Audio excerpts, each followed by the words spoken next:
Hello, hello, and welcome to a Happy Time, Happy Money podcast with Viktoriia Miracle. And today we have Jessica Wallace. Jessica Wallace is a lawyer and a financial expert. She has an MBA and is currently a PhD candidate. She helps people understand the ABC of finance and how to make money benefit you long term. Hi, and welcome, Jessica. Hi, how are you doing today? Amazing. So, I'm curious to know more about you. How did you start to do what you are doing right now, and what inspired you to do? Yes, great question. So I started off in law. So I had a passion for government. And from there, I went into contract negotiation, which is a part of law. So I started negotiating contracts. And while I was negotiating contracts, I found a passion for finance, a passion for helping other people. And after getting my MBA, I made a full transition to finance. So I currently work full-time as a contractor for the US Air Force, where I reconcile all their financial issues that they have with their budgets. And I also have my own business, The Finance Doctor, where I provide financial advising to businesses and individuals. Beautiful. So, tell us more about what are you specializing in? Like, what will be your gem in the finance? Yes. So I absolutely love macroeconomics, which is a large scale of how the economy works. And I also enjoy behavioral finance, which helps people understand why they spend the way they spend, really pinpointing who they are as a person and their knowledge in finances and why they make decisions that they make as a business owner. And I'm really passionate about the element of how your behavior interacts with society as a whole, because many times people do not have budgets. They don't really understand how to get control of their finances. And many people wait until they're in debt to really get control over their financial situation. So you're saying you have to make budget, you have to create budget. Yeah, so creating a budget is essential. And budgeting is something that a lot of times people think is just numbers. It's just an Excel spreadsheet or just some tabs in your phone that gives you alarms to make sure that you don't reach your limit. But your budget really should be a reflection of how you spend and how you behave. And the best way to really understand that is by first off, taking a look at your spending habits. So when do you spend the most? When do you actually not spend?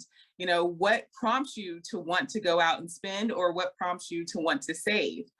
So a great example of that is if you decide to go on a vacation and it's a yearly vacation. Maybe you're always saving right before that vacation time. So it's best to take a step back and really reflect on your habits and how you spend throughout the year, instead of it being a very zoomed in aspect where you're just going day by day. Kind of zoom out and get a better understanding of why you do what you do, and kind of put on a timetable. You can put on a calendar, you can kind of zoom out and really understand why you're spending. So that's a great way to get started. Is there types of different, I don't know, characters, people that you spend, because you said you love learning behavior, in a microeconomics, is there a spending patterns in different countries or different kind of age group, or any statistics that you can share with us? Oh yeah, there's some great statistics. So I have a great story actually of a woman who was one of my clients, and I'm free to tell this story. But she had lost a lot of weight through gastric bypass surgery. She got a divorce. She saved a ton of money and was in a great spot in her life. But when I met her, she was really struggling with her finances. She had gained all the way back and then some. And she had actually gotten engaged, and she was struggling with her marriage, with her fiance in her dream home. So it's almost everything kind of cycled right right back to was. So really a dynamic of your spending, your behavior is what you know and what you see. So your demographic is essential. So if you come from a two-parent household and you're always used to seeing them share money and share everything that they have financially, you're going to want to do that with your partner. You're going to want to do that with your spouse, but your spouse might not be good with money. So you might end up in a situation where you're in debt, or a situation where you're constantly struggling or fighting over finances. Yet if you come from a different kind of household where finances weren't shared, or you came from a single parent household, there's going to be more of a separation of finances. So demographics really are focused on, if you're young, yes, you're definitely going to be more active, right? You're going to be going out more. You're going to be interacting. You're going to be spending more money because you're going to be trying to achieve your goals in life. Versus when you're middle aged, you're in that savings and really creating a long-term goal for your life. You're going to go into the home buying and the car buying era. So you're definitely going to want to have a savings to do those things. And when you're a little older, let's say retirement age, then that's when you're really going to make sure that you've already did all the saving that you could when you were younger. And if not, you're going to be catching up. So you're going to be even more frugal, spending as much, and you're going to be spending money on things that you are very passionate about, which is, travel, or your children, or, your future, leaving your legacy behind. So, and honestly, a lot of times this is not very shared. This information isn't shared between the different generations. It's very separated. You don't really get a look into the older generation of retirement generation versus talking to a younger generation that's just starting out. So it's best to really communicate with those that are around you and get an understanding of what the future is going to look like. And then if you're already at that retirement age, or if you're in your middle age where you're saving up and purchasing a home, being able to communicate that to the younger generations, which really ties into our role in general of capitalism and how the role that we play in this world that we live in.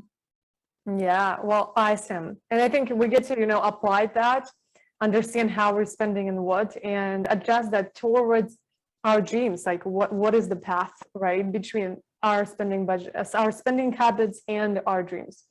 Thank you for that. And the last question that I always ask everyone is to fill in the blank sentence for me, please. If you really knew me, you will know that I am blank. A big anime nerd that absolutely loves culture. So loves culture, very essential to understanding how to spend, and also, how to understand different perspectives. Love it. And I know you have a gift for us today. What is it, and how our audience can find you? What is your best social platforms? Yeah, so you can find me on my website or on Instagram. And my free giveaway is a 30-minute consultation, free consultation. I'll give you some tips, some really great tips on, how to separate your funds and how to really start monitoring your credit.